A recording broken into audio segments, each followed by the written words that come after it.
Assalamualaikum warahmatullahi wabarakatuh. Jumpa lagi dulur bersama Gus Gendang Hidayatullah di channel Kisah Islam 87. Video kali ini saya ingin mengkisahkan atau menjabarkan 3 alasan Allah memilih Nabi Isa untuk membunuh Dajjal dalam Al-Quran ya.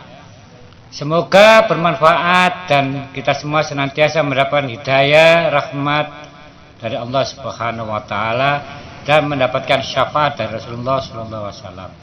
Semoga kisah ini menginspirasi kita untuk semangat dan selalu mempertahankan iman dan Islam. Oke dulur, gunakan HP Anda sebagai ladangnya pahala. Dengan Anda menonton video ini, sama halnya kita saling belajar dan saling mengisi dan saling memberi pengetahuan dan pengalaman.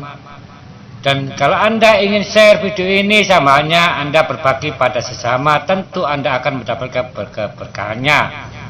Oke dulur, jangan lupa tekan subscribe, like, dan share video ini. Terima kasih. Ikuti dan jangan di skip. Bismillahirrahmanirrahim. Turunnya Nabi Isa alaihissalam adalah salah satu peristiwa yang akan terjadi di akhir zaman. Nabi Isa diutus oleh Allah Subhanahu wa taala untuk membunuh Dajjal. Mengapa Allah memilih Nabi Isa? Simak artikel untuk mengetahui 3 alasan Allah memilih Nabi Isa untuk membunuh Dajjal sesuai firman Allah dalam Al-Quran. 3 alasan memilih Nabi Isa untuk membunuh Dajjal.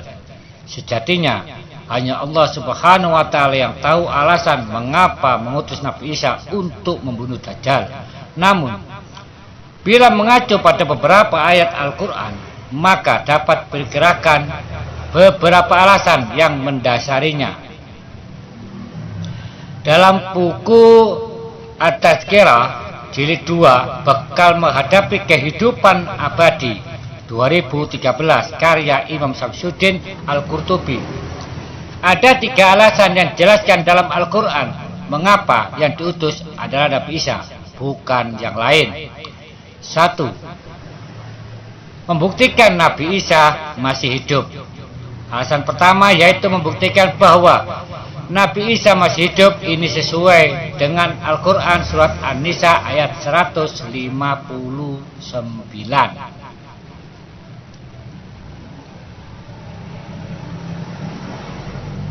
Di sini sudah dijelaskan, artinya tidak ada seorang pun dari ahli kitab kecuali akan beriman kepadanya, dalam tanda kurung Isa, sebelum kematiannya. Dan di hari kiamat nanti Isa itu akan menjadi saksi terhadap mereka. Quran surat An-Nisa 159. Hal ini membuktikan bahwa tuduhan Nabi Isa telah disalib kaum Yahudi adalah salah. Sebab selama ini kaum kafir mempercayai bahwa Nabi Isa sudah wafat.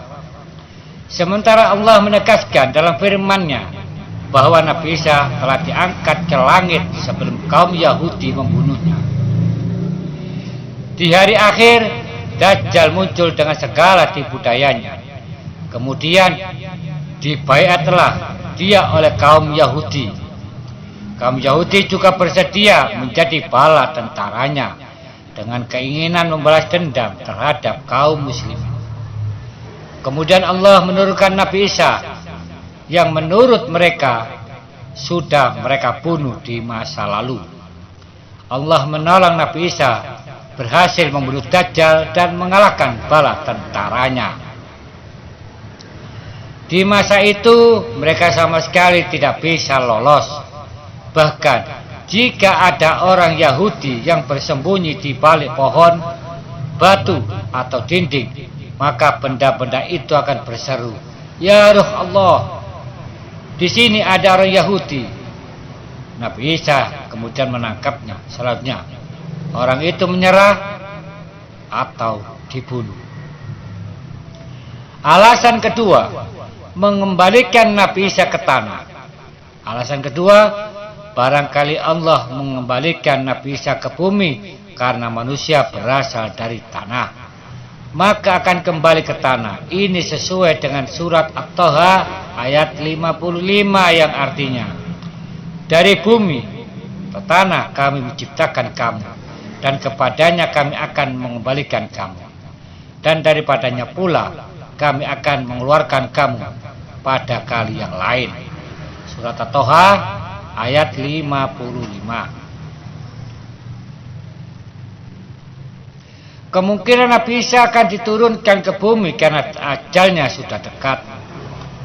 Nabi Isa pun nantinya akan dimakamkan di tanah suci dan nantinya akan dibangkitkan bersama manusia lain di hari kebangkitan. Ulama berbeda pendapat mengenai lokasi makam Nabi Isa.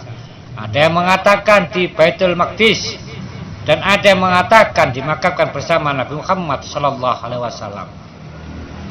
Turunnya Nabi Isa saat itu bertepatan dengan keberadaan Dajjal di muka bumi yang sudah menyebar fitnah, bahkan sudah mengaku sebagai Tuhan. Maka tidak ada seorang pun dari kaum muslimin yang sanggup melawannya kecuali Nabi Isa. Alasan yang ketiga, menjalankan kewajiban jihad. Alasan ketiga yaitu menjalankan kewajiban jihad sebagai kaum muslimin. Nabi Isa sendiri pernah berdoa kepada Allah agar dijadikan umat Nabi Muhammad. Maka Nabi Isa diturunkan ke bumi untuk berjihad umat, untuk menjadi umat Nabi Muhammad. Keistimewaan Nabi Muhammad memang sudah diketahui sejak masa Nabi Isa dan diterangkan di dalam Injil sesuai surat Al-Fat ayat 29 yang artinya, Muhammad adalah utusan Allah dan orang-orang bersama dengan dia bersikap keras terhadap orang-orang kafir tetapi berkasih sayang sesama mereka. Kamu melihat mereka rukuk dan sujud mencari karunia Allah dan keridhaannya. Pada wajah mereka tampak tanda-tanda bekas sujud. Demikianlah sifat-sifat mereka yang diungkapkan dalam kitab Taurat dan sifat-sifat mereka yang diungkapkan dalam kitab Injil. Saat Nabi Isa turun ke bumi, Dajjal sudah berada di tengah-tengah masyarakat dan memperdaya banyak manusia. Sebagai kaum muslimin, Nabi Isa berkewajiban untuk berjihad melawan Dajjal dan bala tentaranya. Demikian tadi telah kita ketahui 3 alasan Allah memilih Nabi Isa turun ke bumi dan membunuh Dajjal di hari akhir. Bisa saja ada alasan-alasan lain selain yang disebutkan di atas, sebab sejatinya hanya Allah yang mengetahui alasan ditetapkannya segala sesuatu. Allah. Terima kasih telah menonton video ini. Semoga bermanfaat dan semoga pertemuan kita senantiasa mendapatkan keridhaan dari Allah Subhanahu wa taala dan mendapatkan keberkahan. Dan gunakan HP kita ini sebagai ladangnya pahala dengan menonton hal-hal yang baik, menonton hal-hal yang berguna. Dan apabila Anda share, senantiasa Anda akan mendapatkan pahala dan berkah karena sama-sama membantu. Mohon maaf apabila ada kekeliruan kata atau pengkhilafan dalam bertutur kata. Saya Gus Gendeng Hidayatullah, hanya manusia biasa. Apabila ada kebenaran, itu murni karena Allah Subhanahu wa taala. Dan apabila ada kekhilafan, itu karena kedhaifan saya sebagai manusia. Akhirul kalam wabillahi taufiq wal hidayah. Assalamualaikum warahmatullahi wabarakatuh.